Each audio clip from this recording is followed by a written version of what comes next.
Bueno,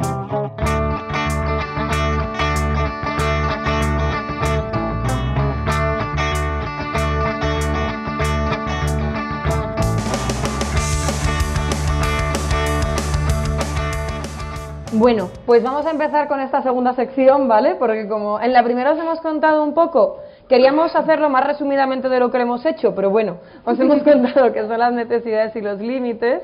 Ahora vamos a hablar de qué pasa cuando se da ese caso, como nos han comentado antes, que yo expreso una necesidad y un límite y la otra persona me dice, pues no estoy de acuerdo. Porque ahí es donde entran los acuerdos, ¿vale? Es decir, los acuerdos son un consenso al que llegamos con una o varias personas sobre un tema en concreto. Porque no siempre vamos a estar de acuerdo con los demás y por eso a veces que necesitamos negociar. Claro, los acuerdos son fundamentales por algo que a mí me gusta llamar como el hecho de la pluralidad. Es decir, si viviéramos en un mundo, que yo no creo que fuera perfecto, pero bueno, si viviéramos en un mundo en el que todas las personas tuvieran... ¿Esta cámara está más cerca ahora? Bueno, da igual. Sí, ¿verdad? En el que todas las personas tuvieran las mismas necesidades y límites, pues a lo mejor este marco de acuerdo sería o mucho más fácil de hacer o prácticamente saltable, ¿no?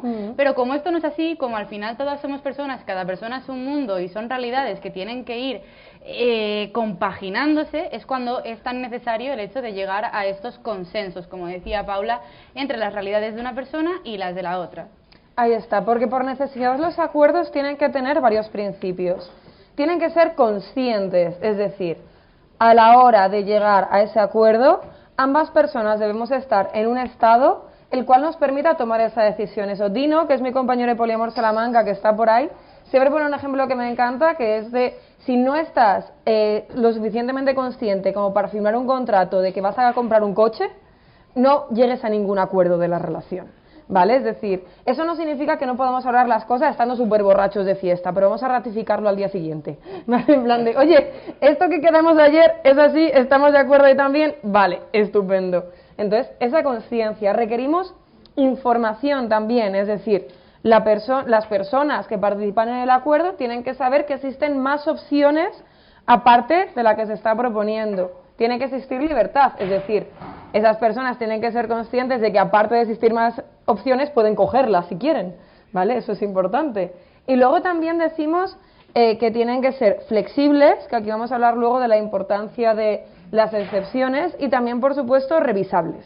Por lo que decíamos antes, porque nuestras necesidades van cambiando con el tiempo, nuestros límites, al estar unidos a las necesidades, también van cambiando con el tiempo, y si yo establezco ahora unos acuerdos sobre mis necesidades y mis límites, probablemente, ya no digo en 10 años, en un año la cosa ya ha cambiado.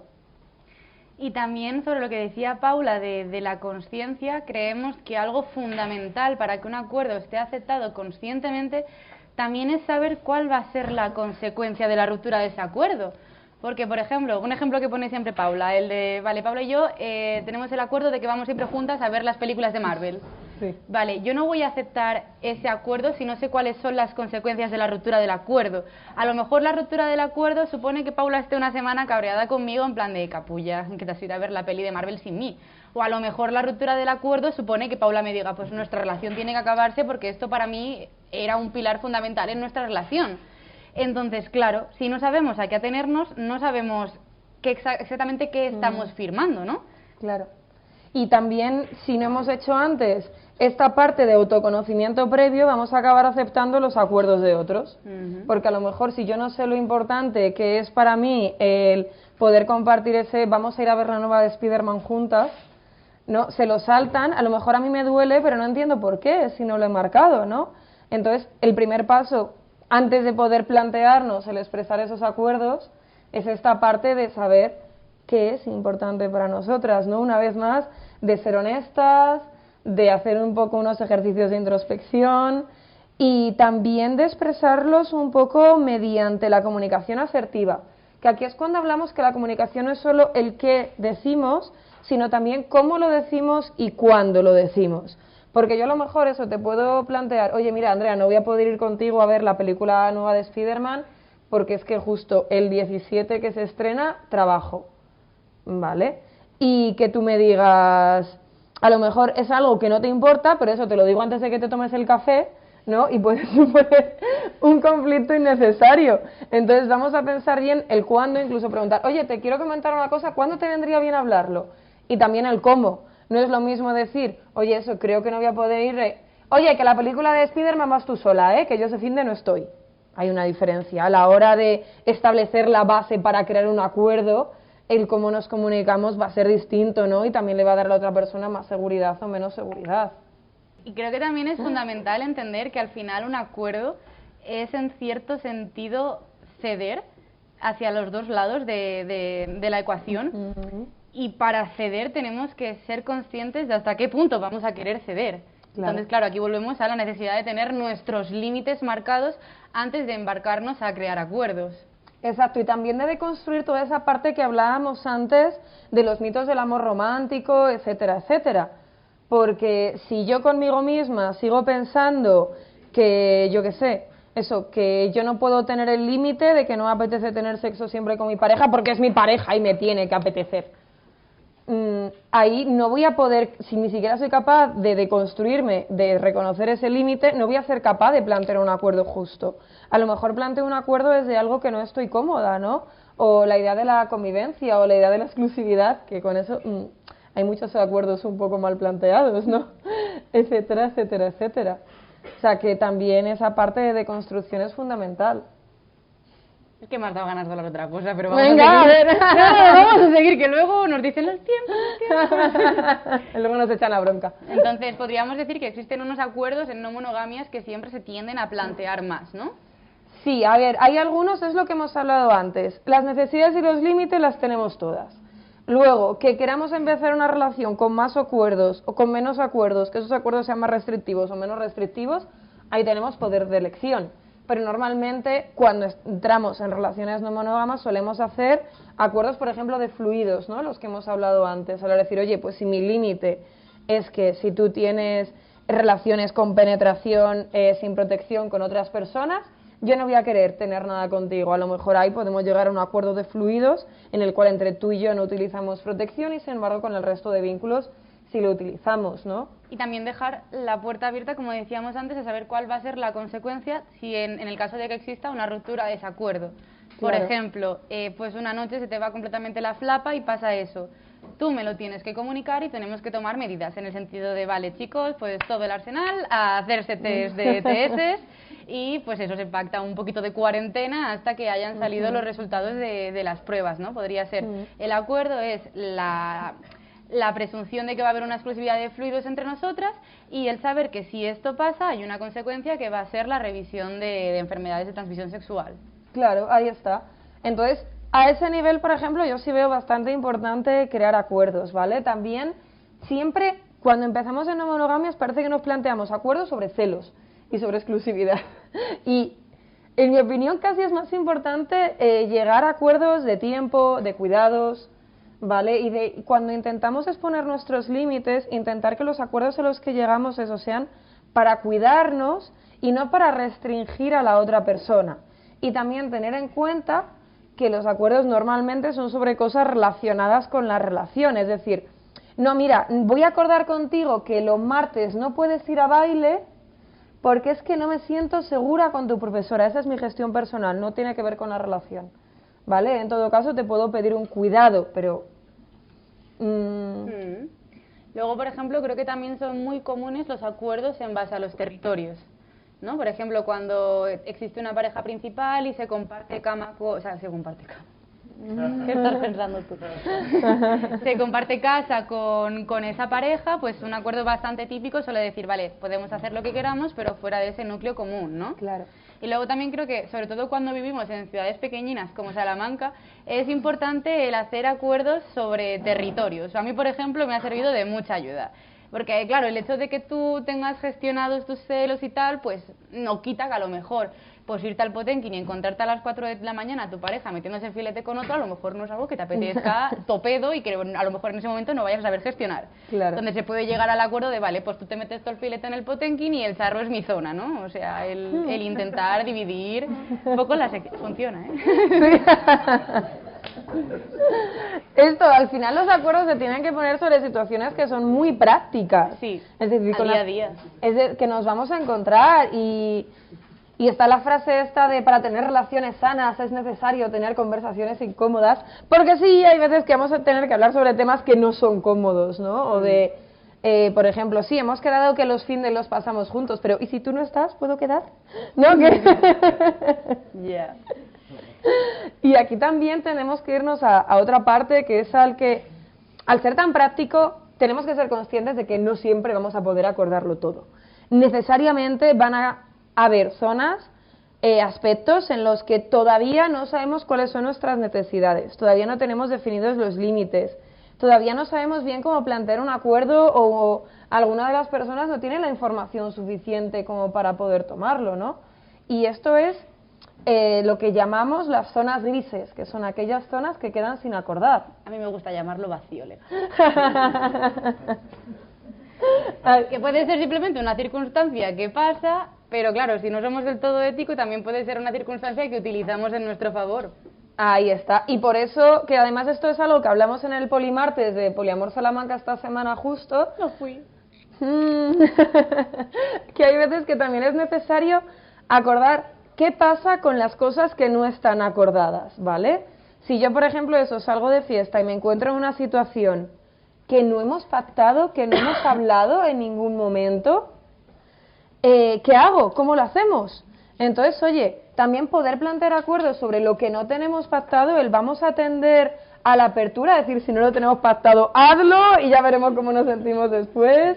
Vamos a atender a decir, oye, si no lo tenemos pactado, no lo hagas y ya lo hablaremos. Lo hablamos. Claro. ¿Cómo lo vamos a gestionar? Entonces, claro, podríamos decir que aquí ya entramos un poco en el cómo llegamos a estos acuerdos, ¿no? Claro. Y al final, para llegar a acuerdos, es muy importante esta parte que hemos hablado antes de trabajar la comunicación asertiva, de dejarnos a veces momentos específicos para hablar eso, es decir, de controlar el cuándo, incluso decir, oye, tenemos el Google Drive, que hablamos siempre en Poliamor Salamanca, ¿no? Lo vamos apuntando en el Google Drive y ya lo hablaremos en algún momento, pero hay muchas veces, sobre todo cuando estamos iniciándonos en monogamias, que puede saturar un poco el estar siempre planteando acuerdos, haciendo gestión, porque al final es lo que ha dicho antes Andrea, tú tienes que ceder, yo tengo que ceder, solemos tener que hacer un trabajo de introspección, puede ser cansado. Entonces también vamos a darnos como espacios de gestión y espacios de paz para que no nos suponga una carga enorme. Y también a la hora de llegar a acuerdos es fundamental la terminología, lo que a mí también me gusta llamar de qué cojones estamos hablando. Y esto es algo que a lo mejor nos pasa mucho también en los polimartes, que nos metemos en un debate súper intenso y súper extenso acerca de algo, como por ejemplo nos pasó el otro día con el tema de la jerarquía, y hubo un momento que tuvimos que echar el freno y decir, vale, pero ¿qué es la jerarquía? ¿Sabes? O sea, vamos a empezar por el principio. ¿De qué estamos discutiendo? Que, por ejemplo, pues, si estamos estableciendo un acuerdo que, por ejemplo, sea, si te enamoras de otra persona, comunícamelo. ¿Qué es enamorarse? Quiero saberlo. Claro. Y tú te quedas con cara de, vale, pero ¿qué es enamorarse? Porque a lo mejor para Pablo enamorarse es una cosa y para mí es otra. Entonces podemos llegar al acuerdo de que nos lo comunicamos cuando nos enamoramos, pero claro, a lo mejor Paula no me lo ha comunicado porque para ella no es enamorarse, pero para mí sí. Entonces, antes de establecer acuerdos hay que hacer como un poquito un glosario práctico de lo que son las putas cosas para saber de qué cojones estamos hablando. Y exacto, y establecer ciertos términos básicos, ¿no? De lo que nos estamos refiriendo, eso, cuando nos referimos a enamorar, ¿qué es para ti o qué es para mí? O el no tener sexo con otras personas, ¿qué es el sexo? ¿Qué es para ti el sexo? ¿Qué es para mí el sexo? ¿Y si yo les cuentan? ¿O? Claro, y si le mando nudes a otra persona, ¿eso es tener sexo? ¿Eso entra dentro del acuerdo? ¿Está fuera del acuerdo? ¿Qué está pasando aquí? Entonces, bueno, os hemos traído un par de ejemplos de series para ejemplificaros esto, pero creo que antes... Sí, porque creo que hay un par de cositas que son indispensables a la hora de establecer acuerdos. Y una de ellas es el intentar, hacerlo directamente, no silenciar a las personas que van a recibir las consecuencias de nuestros acuerdos. Por ejemplo, Paula y yo tenemos una exclusividad sexual, pero yo le digo a Paula que me gustaría llegar a un acuerdo en el que ella queda con sus otros vínculos los fines de semana. Pero resulta que el vínculo de Paula trabaja los fines de semana, entonces a lo mejor esa personita tendrá algo que decir al respecto. Y con esto llegamos a otro punto importante, que es no boicotear a las otras personas en base a nuestros acuerdos. Porque no usar los acuerdos para joder a los demás, por favor. Eso es. Pero claro, esto puede darse sin intención mala de decir, bueno, pues nuestros patios entre semana, toda tal, pero a lo mejor tú sabes que la otra persona curra los fines de semana y dices, claro, cosa que no está muy bien. Y nada, sobre todo lo que había dicho Paula, el centrarse en tener mecanismos de revisión interna de los acuerdos, a mí me parece muy práctico el fijarse una fecha de decir, vale, pues todos los, cuando haya luna llena cada mes, quedamos y hablamos sobre nuestros acuerdos. O también, aunque no sea algo frecuente, o sea, frecuente no, en plan... ¿Constante? No, en plan que se da... Bueno, da igual. Sí. ¡Bingo! O sea, por ejemplo, creamos un vínculo nuevo, ¿no? Y, o sea, yo estoy con Paula, tenemos esos acuerdos, pero yo empiezo a salir con este hombre de aquí y... y claro, él y yo creamos también un articulado de acuerdos. Entonces va a ser necesario que yo quede con Paula y revise nuestros acuerdos para saber si van a entrar en conflicto alguno de los nuevos con los nuestros y ver cómo podemos amoldarlos y buscar una especie de coexistencia pacífica de todos. Ahí está, es decir, siempre además que metemos un nuevo punto en la red afectiva, tenemos un poco que hacer revisión de acuerdos con los demás. Y ahora sí vamos a pasar los ejemplos, pues nos está diciendo Ana que vamos muy mal de tiempo. Nos ha escrito 16 minutos en pantalla. Os queríamos contar dos ejemplos que hemos sacado de series, ¿vale? El primero es de una serie que estoy segura de que la mayoría conocéis, que es Cómo conocí a vuestra madre. Que es, no sé si os suena un capítulo cuando Ted y Robin están juntos, que de esta relación os daría para hacer un poliscopio entero, por cierto. Lo haremos. Pero cuando Ted y Robin están juntos, no sé si os acordáis que hay un capítulo en el que Ted le pide a Robin que se deshaga de sus 5 perros porque le recuerdan a sus exparejas, ¿vale? Entonces... Que para mí esto es súper traumático porque cada vez que lo dices me acuerdo de la escena porque están Ted y Robin en la cama y de repente Ted se empieza, o sea, están con todos los perros y Ted se empieza a imaginar desnudos a todos los ex de Robin en la cama, en la habitación, mirándoles mientras follan y es como... y dándoles lametones. Sí, tal, sí, empiezan a lamerle los pies a Ted y es como basta. Entonces eso, puede, oye, que es una inseguridad de Ted, ¿no? Que estaba ahí, el pobre sabemos que tiene sus cosas.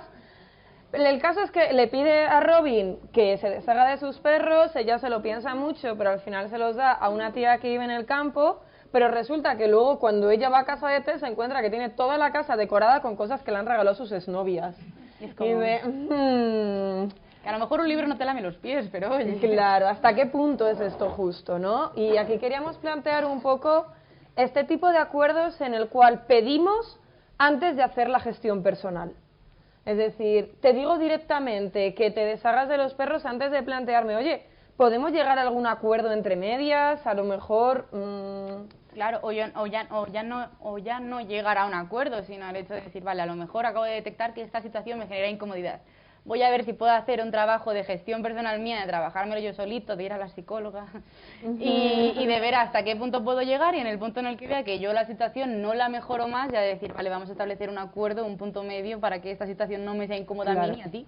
También os digo que yo aquí creo que Robin se dio bastante, ¿no? Porque ahí me dicen, mira, si te deshaces de tus gatas, ven conmigo, mira, ahí está la puerta, mírala, qué bonita. ¿Sabes? Venid, gatas. Entonces, bueno, yo creo esta que es una situación que es una más de los ejemplos que ponen de Ted siendo Ted. Sí. Pero me llamó mucho la atención por ese como ceder, como, es que si la otra persona me lo pide por amor, tengo que ceder. A lo mejor por amor le tienes que decir, gestiónate tú primero. Y luego, si esto realmente es algo con lo que no puedes, ya miramos a ver qué hacemos. Eso es amor, querida. Claro, ahí está. Y luego, el segundo ejemplo que teníamos es de una serie que es mi serie favorita y que cuando Andrea se la empezó a ver y le encantó y me hizo toda la ilusión del mundo. Así que os voy a dejar que os cuente ella el ejemplo. Además que creo que me la tragué entera en 2 meses. La serie es Buffy cazavampiros, ¿vale? Tenemos que reconocerlo. En mis gatas se llaman Buffy y Willow por algo. Y el ejemplo que os queríamos poner, porque habéis dicho, guau, es maravillosa la serie, fuera todo. El ejemplo que queríamos poneros es de cuando Willow, que es una de las protagonistas, empieza, pues al final de la serie ya... Que es Lillian, como conocí a vuestra madre, por cierto. Maravillosa. Bueno, empieza a investigar y a practicar magia negra, ¿no? Entonces Tara, que es su pareja, le pone el límite, creo que es más bien un límite, porque ya le dice, yo no quiero estar contigo si tú vas a hacer esto, porque eso te está perjudicando. Al final aquí también vemos una especie de símil con la magia negra, con circunstancias adictivas o adicciones que tenemos con respecto a ciertas sustancias. Y claro, ¿qué pasa? Que Lily le dice, vale, vale, lo haré, pero... Willow, claro. Lo sabía. Pero claro, al final no sabe mantener este acuerdo o este límite y se lo salta. Y no más de saltárselo, luego se lo vuelve a saltar para borrarle la memoria para que no se acuerde de que se lo ha saltado. O sea, es un saltado doble. Sí, entonces aquí creemos que son este tipo de situaciones donde hay veces que les queremos poner, son límites que nos ponemos nosotras mismas para no estar en situaciones donde la otra persona se está haciendo daño. Yo creo que aquí es una referencia clara a cuando la persona con la que estamos tiene algún tipo de adicción y decimos, yo es que no quiero estar contigo viendo cómo te destruyes, ¿no? Pero si tú lo vas a seguir haciendo, yo tengo que asumir la consecuencia de ese límite e irme. Y de hecho es lo que hace. Claro, a lo mejor no hay ningún acuerdo. Si tú quieres seguir destruyéndote, no hay ningún acuerdo al que podamos llegar. Solo puedo asumir la consecuencia de mi límite e irme. Y además llegar a ese tipo de acuerdos es muy complicado, porque una persona que está en estas circunstancias no va a salir de ahí si realmente no ha tomado por medios propios la decisión consciente de salir de ahí. Y es muy probable que hagan además como hace Willow, que te digan sí, sí, sí, sí, sí, sí, y que luego te la líen por detrás. Entonces, sí, creemos eso, que en estas situaciones, cuando no podemos llegar a acuerdos, no hay que pelearse, no hay que darse cabezazos contra una pared. Yo tengo un límite y si no puedo llegar a ningún acuerdo, tengo que asumir las consecuencias de mi propio límite.